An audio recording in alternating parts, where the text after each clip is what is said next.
Welcome to the Shout Out with Sage show. Shout Out with Sage. Shout me out. And that's all I gotta say. So shout out and let's go.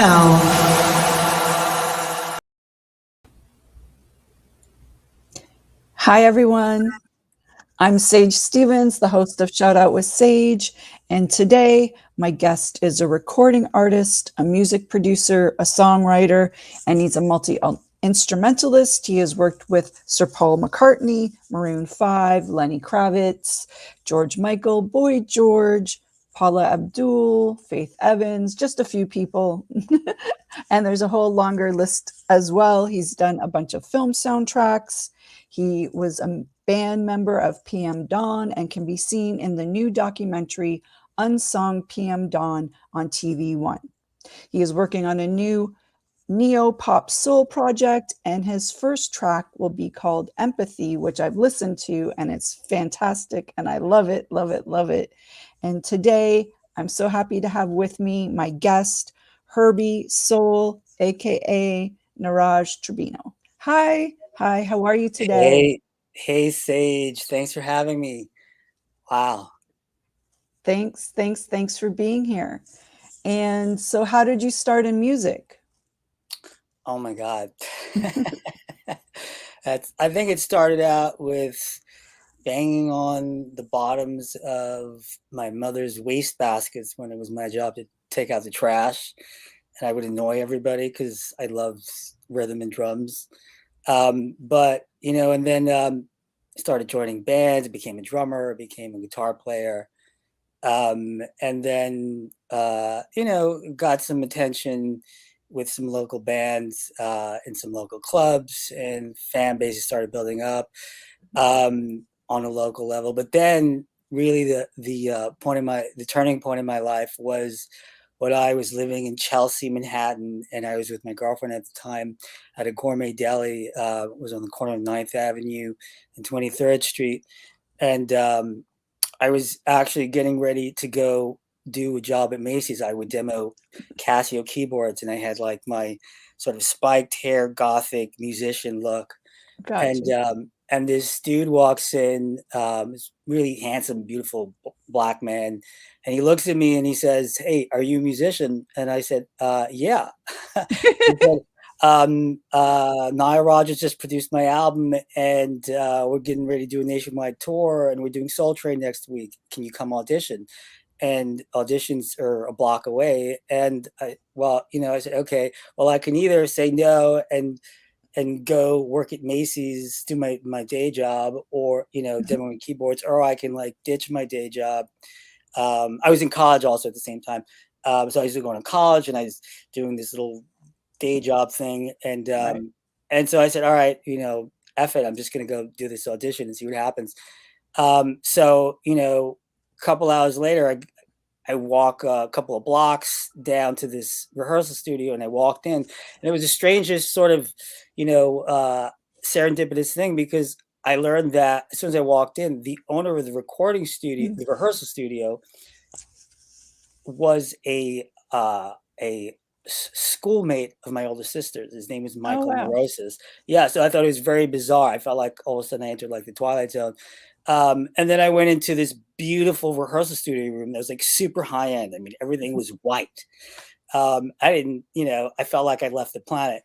And so I auditioned, I got the gig. Before I knew it, I was, I went to Los Angeles for the first time to be on Soul Train, and the rest is history. And so from there on, things kind of exploded. Exactly.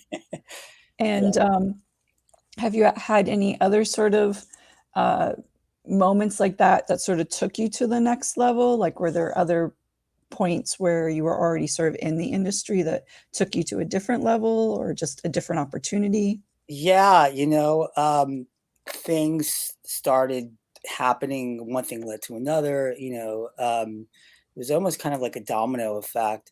So working with Chris and touring with Chris, he would bring me into like jingle studios, and I'd work on jingles and stuff like that. And I had a chance to be around people that were associated with his album, like, for example, Nile Rodgers, who was a big part of my life, is a big part of my life. And so I met him for the first time one night at the China Club in Manhattan.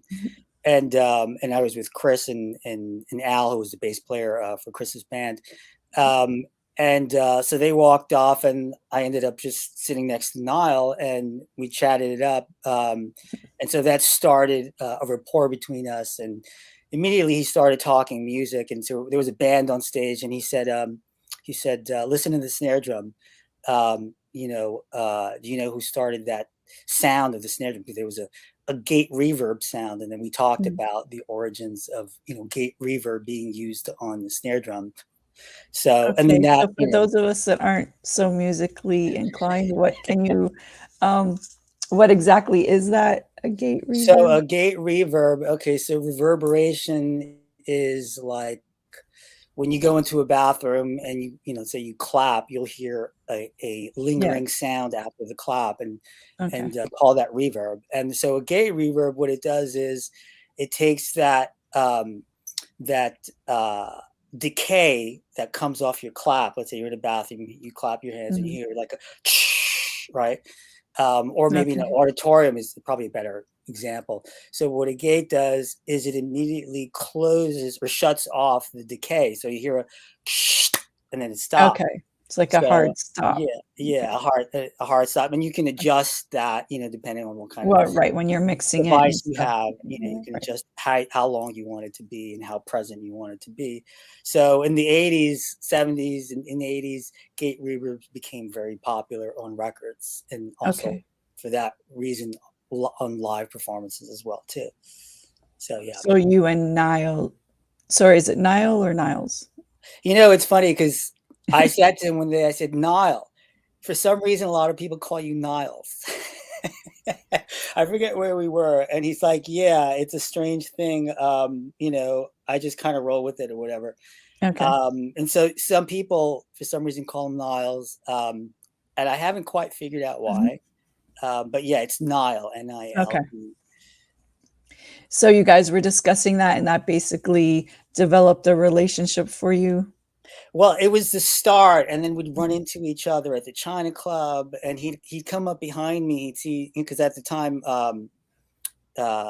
shortly after that, I started getting dreadlocks. Okay. And so he'd come up behind me and he'd tug on my dreadlocks, and I'd say, "Hey, Niall, what do you use on your dreadlocks?" Because he would have these beautiful, like silky, perfect dreadlocks, and mine weren't quite there, and he would like recommend products to me. But the other sort of pivotal moment with him was I was at an actor named Anthony Michael Hall's penthouse on the Upper West Side, and one night Niall came over. I forget, it was like, I think it was over some holiday weekend or something like that, and people were partying and stuff. And so he ended up coming over with some people, and Anthony Michael Hall had a recording studio in his penthouse, and we used to work on music together. And just for people who don't know who that is, he's known from like the Breakfast Club movies, the John Hughes movies, Brat Pack. And so he's a very talented dude. And so we would work on music together, and Niall's there. And I said, you know what? Maybe I should play him my demo tape. And I said, no, can I play some of my songs, And this is a very pivotal point in my life. So I played him a bunch of songs, and he said to me, I can't promise I can make you rich, but I can make you more money than you're making now. This is exactly verbatim what he said to me. And he said, here's my number. Call me at the studio tomorrow. And he said to me, don't F up. So clearly, musicians have this thing where they do not just musicians, actors and film people. I have countless stories of people getting opportunities like that and taking them and going, and then people totally missing them, and it doesn't work out so well. So yes. Yeah. So I made sure I did not F up calling him. So I called him, and then we started a rapport and set up the meeting and so on and so forth. And then initially what I started doing with him was working for his jingle division of his company. So I worked on tons of jingles and placed a bunch of jingles, and he was right. I wasn't quite rich yet, but I was definitely making more money than I was before. So yeah, it was definitely. How did you like the jingle part? Like, did that you know, obviously the money was good, but did you like that type of work? And what was that experience like? Yeah, I mean, initially I loved it because, you know, the money was great. There were lots of opportunities. You know, a lot of times, most of the time, you get offered to submit a demo, and they would pay you a very, you know, small amount of money to do a demo. But you know, at that time, it's like, hey, a couple $100, $300 goes a long way to do a demo for a jingle. So you would, you know, if you got 1 out of 10 out of the submissions that you would do, you were, you know, you were doing really, really well. And initially, I guess I sort of got lucky because I placed a jingle pretty fast. It was a Reebok spot. It was a TV spot. And so, you know, before I knew it, I had like checks coming in the mail, like, you know, every couple of weeks, and then, you know, upfront payments for this, payments for that. And before I Mm. know it, you know, it's like, wow, all this money's rolling in. But you think it's going to stay like that forever, but it's really not. It's like, okay, you're on this high, you know, it's kind of like your Cinderella, but then, you know, all of a sudden, like, you know, 4 months later, you turn back into a pumpkin and you're back at square one again. It's like, okay, I got to, you know, get another jingle here. So So yeah, you're hot and then you're not, right? you're hot and then you're not. Hot, cold, peaks, And valleys. and is that as well when you're, so that was the you know, jingles. What did you do after that? And how did you sort of yeah, where did you go after the jingle stuff? Yeah, well, you know, a lot of things started happening, overlapping. Like, you Mm. know, shortly after that, I started uh, getting involved with G Street Records, and there's a guy over there named Boots who was managing these two guys out of New Jersey who called themselves PM Dawn.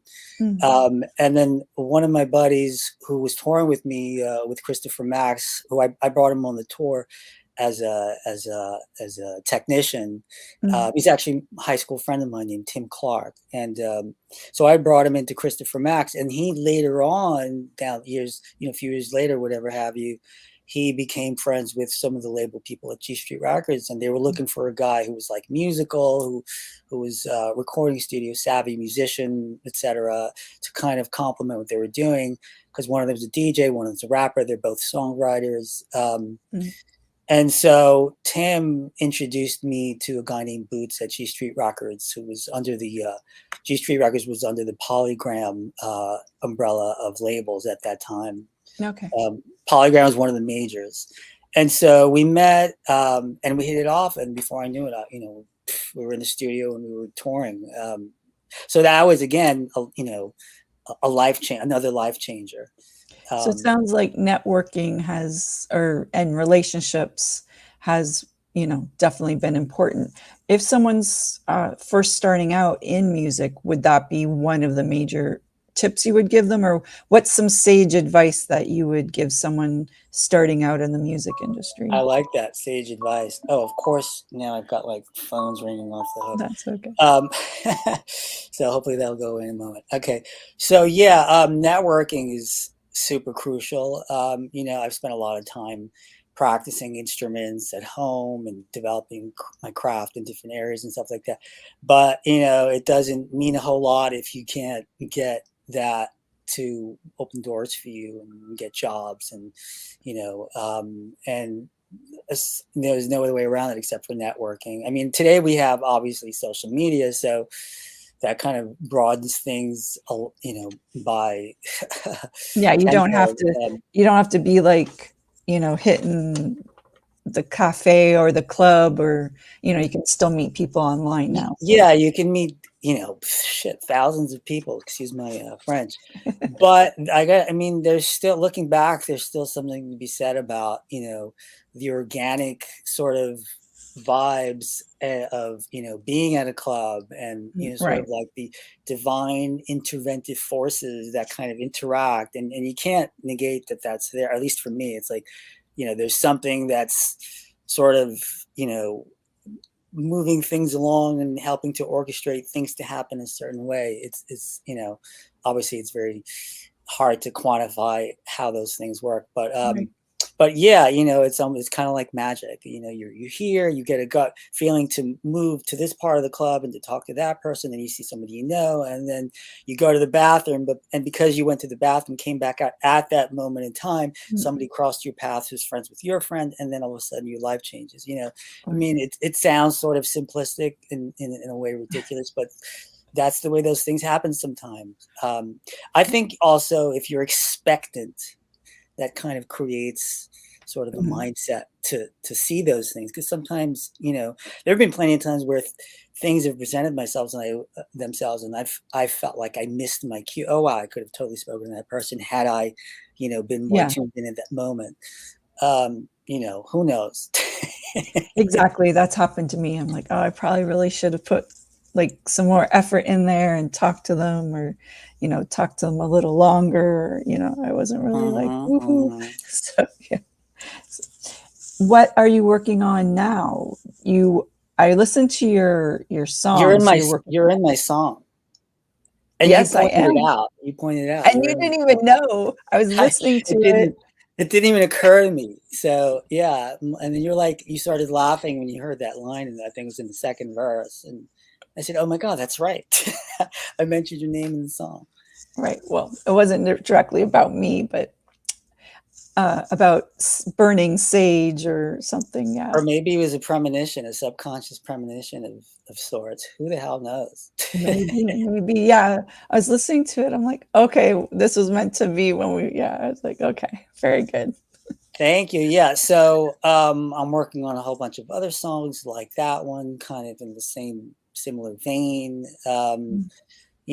blending sort of different genres. Obviously you can hear some of the influences are, little old school, a little new school. It's a combination of things. And really just focusing on being an artist, and not having too many, job distractions around that. Because, in past years, I would sort of jump on something where I'm sort of the artist and I'm singing or rapping on something. And then all of a sudden I've got to go produce this record or work with this other artist. So I never really focused on it. And then, there was fear and timidness. Oh my God, can I really do that? And so where does the fear come from?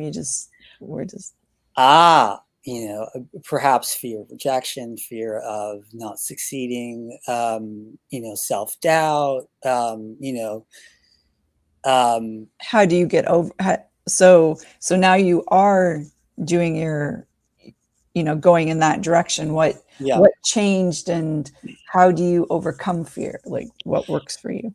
Well, it's a bit challenging. I mean, I have this conversation with a lot of different, musicians, and everybody has it in some form, in some area of their musicianship, so to speak.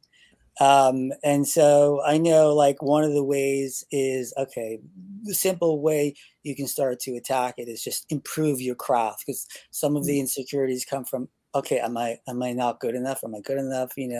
Right. David Letterman. I saw this interview that David Letterman was doing with Will. I think it was with Will Smith, and they were like some of the quotes were so like amazing in terms of like insight into understanding oneself in regards to self-doubt. Some of it is just subconscious, but on some level, like David Letterman would say, he would go into the studio to do his show, whatever, and part of him felt like he was a fraud, and at some point he was going to be discovered for not being as good as everybody thought he was. So it's kind of like that. So at some point somebody's going to figure out that I'm a fraud. I don't know where that comes from, so it's kind of a strange thing. Right. So like practicing my craft, like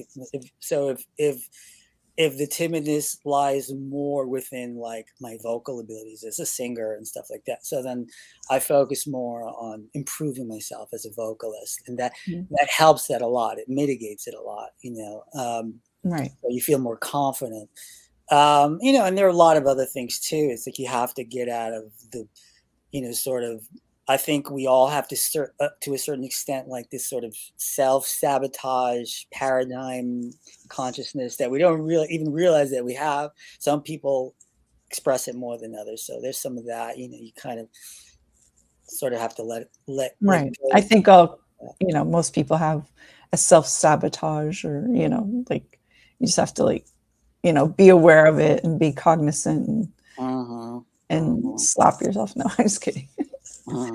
What steps do you believe, helped you create your success?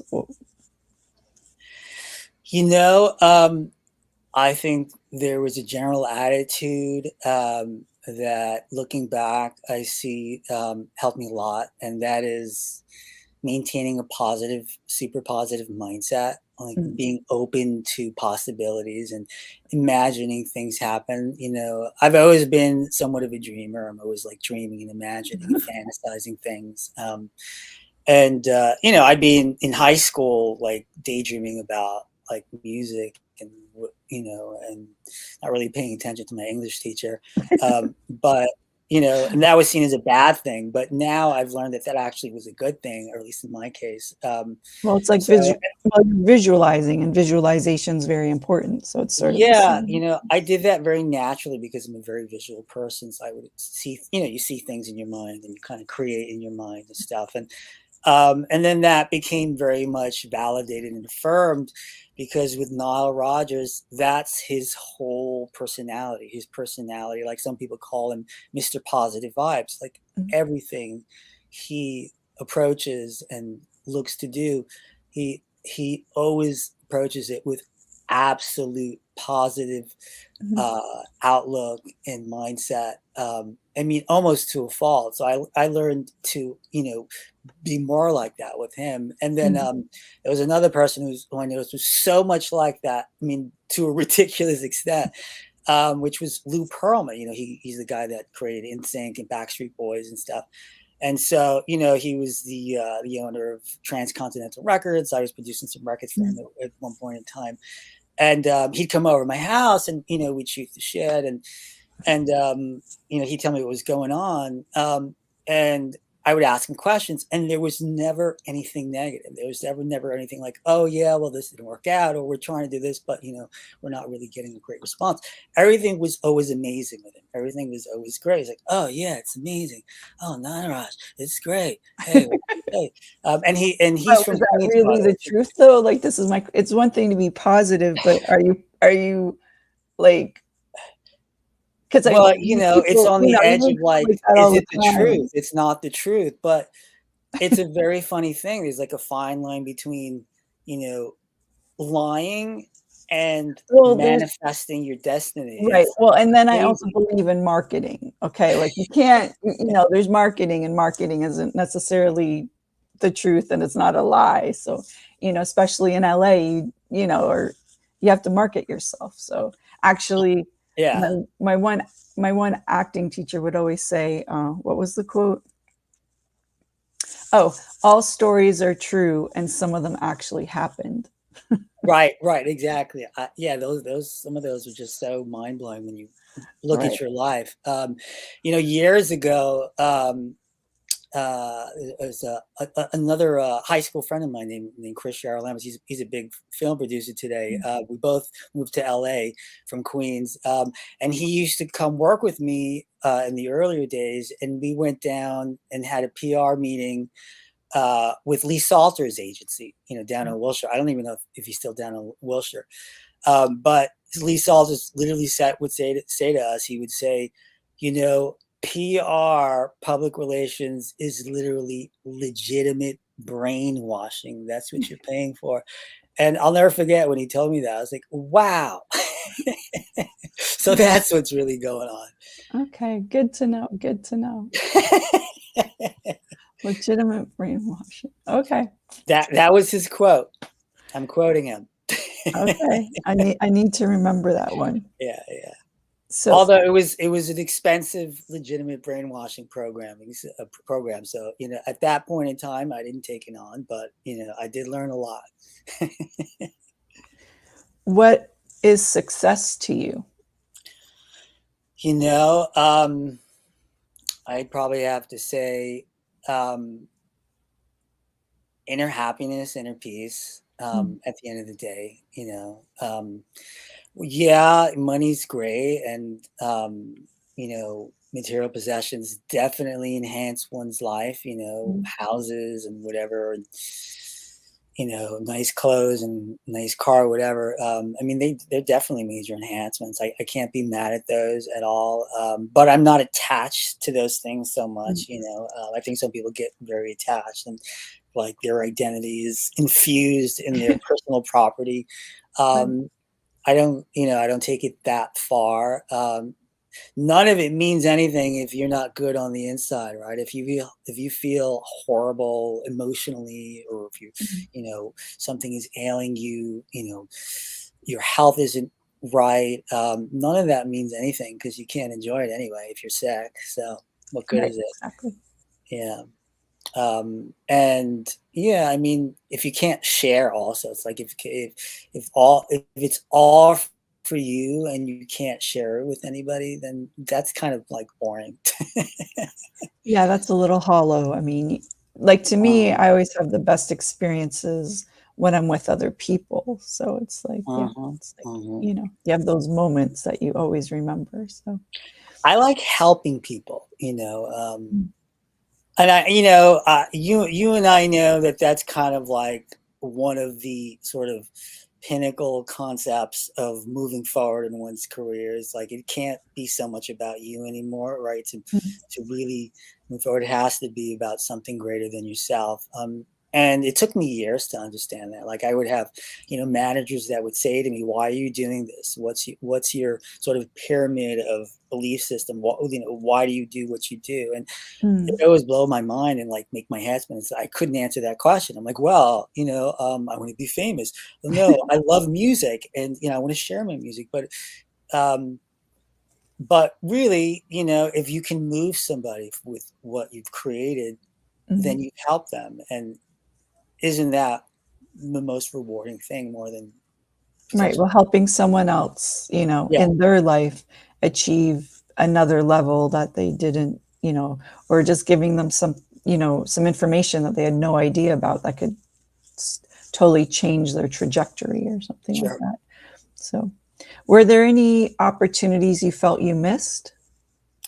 Oh, so many. I mean, so I have nightmares about that sometimes. I have in the middle of the night, you know, I'll break out into a sweat thinking about, wow, like 15 years ago at that when I did that show or attended, I was backstage. I should have said X, Y, and Z. Like I remember I was backstage with Rob Thomas at a Matchbox concert, and Michael Littman, who used to manage PM Dawn, had me back there meeting Rob, and we were talking about, you know, co-writing, and I never followed up. Oh, So wow. yeah, and because I had so many things going on at the same time, and you know, had I harnessed my to-do list Mm. skill set at that time, like perhaps I have now, my life even still look a little bit better.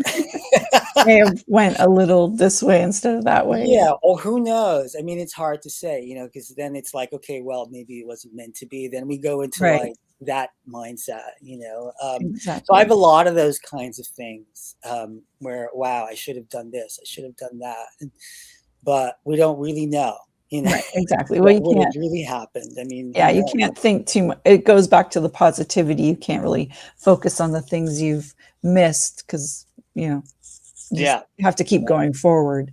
Mhm. Was there anyone else who was really instrumental in your life that helped you along the way? Yeah, you know, so a friend of mine who I actually met through Nile Rodgers.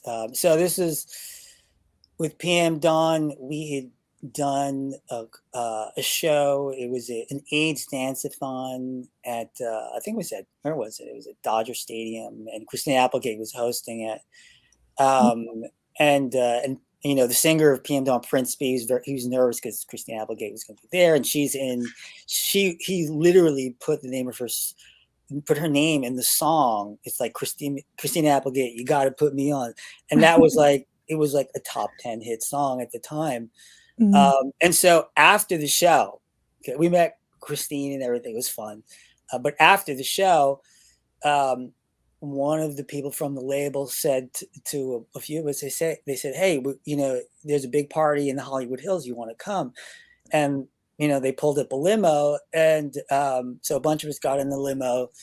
And ironically, as soon as I got in the limo, Nile Rodgers was sitting in the limo. He's like, hey, what are you doing here? I said, I just finished out.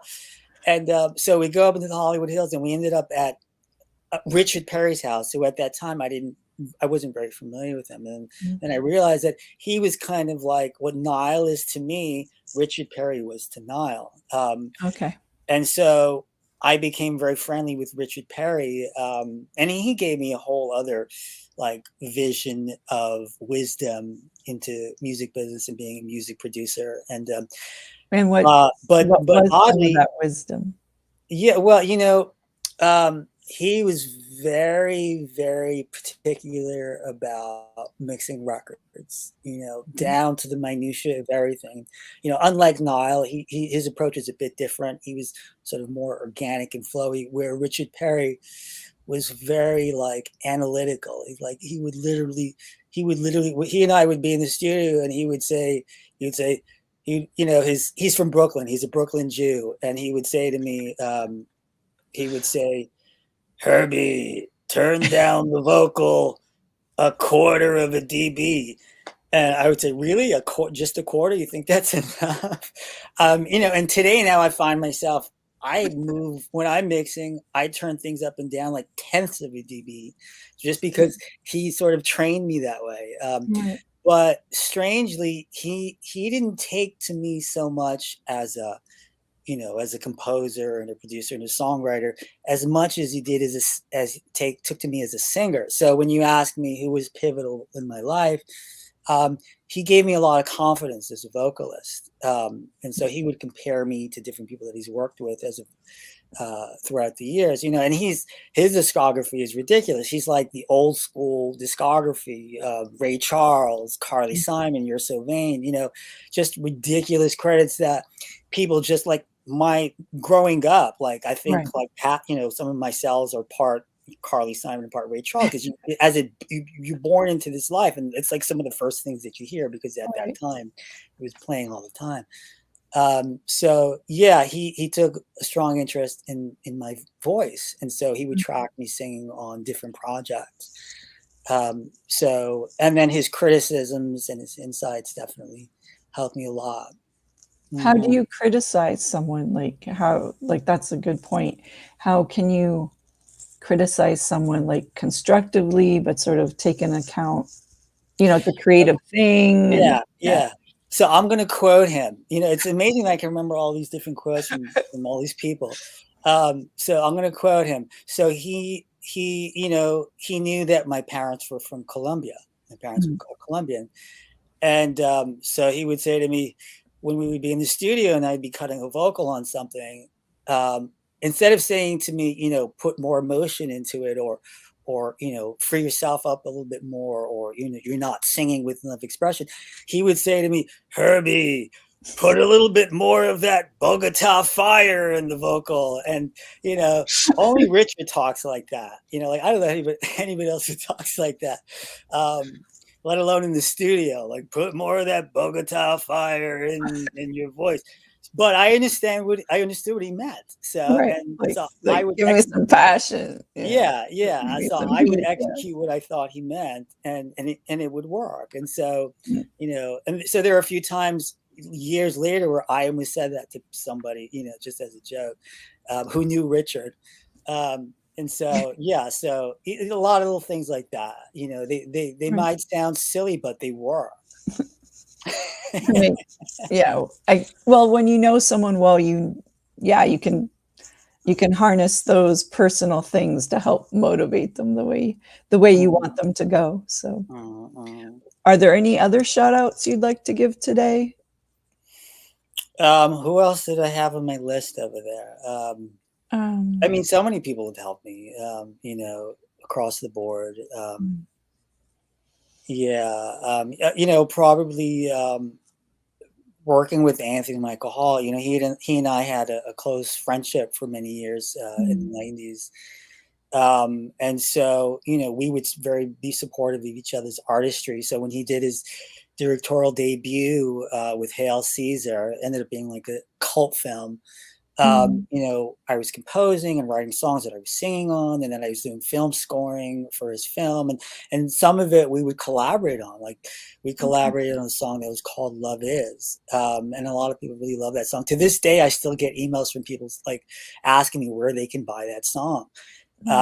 So his support and encouragement. I mean, we were like that with each other. Definitely went a long way, because you know, I saw him as like, okay, here's a guy who was a big movie star, you know, Right. from his child, you know, being a young teenager up into his adulthood. When I met him, he had just done Edward Scissorhands with Winona Ryder, and of course, you know, our favorite guy these days, Johnny Depp. Right.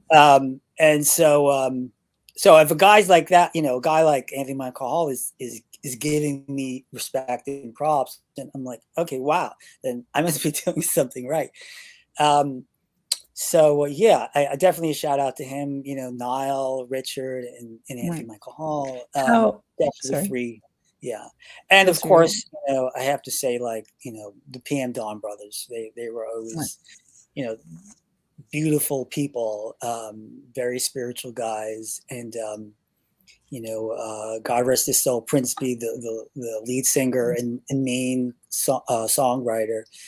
You know, he passed away in 2016, but his you know, his wisdom and his spirituality, and he actually didn't even need to speak. Just his presence alone would enlighten you. I kid you not. You can ask anybody who was around him, and they would, today, when they would look back and reflect on it, they would be like, yep, you know what? At the time, we didn't quite understand or realize, but looking back, yes. Right.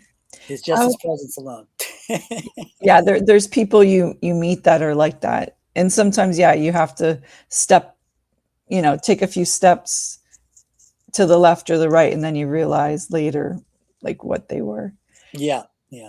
How is you were talking about, you know, doing music for film. How is doing music for film different than writing, you know, maybe a normal song for yourself, or, you know, with other people? Yeah, that's a really good question. And I kind of learned that the hard way. You know, you write a song for other people, for yourself, or, you know, producing a record, and it's only about that recording, you know, and obviously how it pertains to the artist that's recording it. It's got to be, you know, in sync with who they are. But it's all about that recording and nothing else, for the most part. Whereas with film, you're a team player. You know, it's not really all about the song. So if it's a song that you're placing in, it has to support what you see on screen. You know, Right. so it's secondary for the most part to what's happening on the screen and to what you see and hear on the screen. Film scoring, you know, is very much the same. Your film scoring, basically you're kind of telling the audience how to feel, because you're creating emotion with the film score. You know, my favorite approach is I tend to go more of you know, more of an orchestral kind of a sound. I love orchestral film scores. The grandiosity of them, and just the complexities and the arrangements that can be so amazing. But yeah, it's about, you know, what's happening on the screen, and what's happening in the dialogue. You can't interfere with that. You can't clash with that. You have to support it, and you have to support it in a way that supports, you know, the screenplay and supports the message of the film. But you are literally telling people how to feel. You know, it's like, whether it's like a horror film with scary, you know, string stabs, or, you know, whether it's like a beautiful harp during a love scene or whatever, you're still always supporting what the point that the director wants to drive in the scene of the film. Right. Yeah. Do you So, find one more difficult than the other, or they're just different? it's different. I mean, you know, it's difficult at first because it's a different mindset, and you have to be conscious of more than just creating a great composition. Now you have to be in alignment with dialogue and what you see on the screen, some of these facial expressions, what the director wants to convey in that scene. When I was scoring Anthony Michael Hall's film, he'd constantly be giving me examples of what he was looking for, and he would say to me, "Okay, make this more Disney, make this more like that, make this more Danny Elfman. We want that." So there's a particular sound, but there's also a particular sentiment that they want, for that scene, and obviously, you have to carve out notches of frequencies so that your score doesn't conflict with the sound frequencies of the dialogue. So, and this is very important also with songs, so if the vocals are too busy and the voice is EQ'd in a certain way that's too similar to what, the sound of dialogue would be, it's not a good thing. So you want to sort of carve out a curve that opens up a little space for the dialogue to come through so that it's not conflicting. Otherwise, when they're mixing the movie, they're just going to turn your music down, and you're not, and you're going to be like, "Oh my God, why is my music so low? What happened to my song? I put all this effort into this song. Where did it go?" No, that happened to me. Oh, you froze. Oh, okay, there we go. We're Okay, back. there we go. There was a Kelly Clarkson film that I placed a song in, and it took place in my. Oh, we lost you. Okay, what happened? I'm sorry, everyone. We lost him for a minute. Well, thanks for joining us. Not sure if he's going to be back or not. So here he is. Thank you. Thanks everyone for staying with us during our little technical difficulty. Yeah, I'm back. Yay! Okay, what were we talking about? Oh, Kelly Clarkson. Yeah, there was a Kelly Clarkson film. So I had this Latin song. It was kind of like a urban Latin kind of a thing that I composed with rapping and singing in it. And I was so excited to hear it in the scene. And, they had a private screening of this Kelly Clarkson film. And I invited a bunch of friends. And the artist that I was working with that sang on it, she came along. Oh wait, did she come along? No, she wasn't there at the time. Okay. So bottom line is, when the scene came up, I was expecting to hear my trap, like banging in the scene with Kelly Clarkson, her dialogue above it. And you could barely hear it. Like, I could barely make out that it was there, just enough so I knew that they had put it there, but you could barely hear it. And I think the problem was exactly that, because the vocals were too present. And it interfered with the dialogue. So, yeah, the music supervisor initially loved it, but when they mixed it in, it was hard to keep it up at a certain volume. So there you go. That was my lesson. That was one of my lessons. Good to know. Well, yeah, you're always learning stuff, right? It's a craft. You're always learning new things.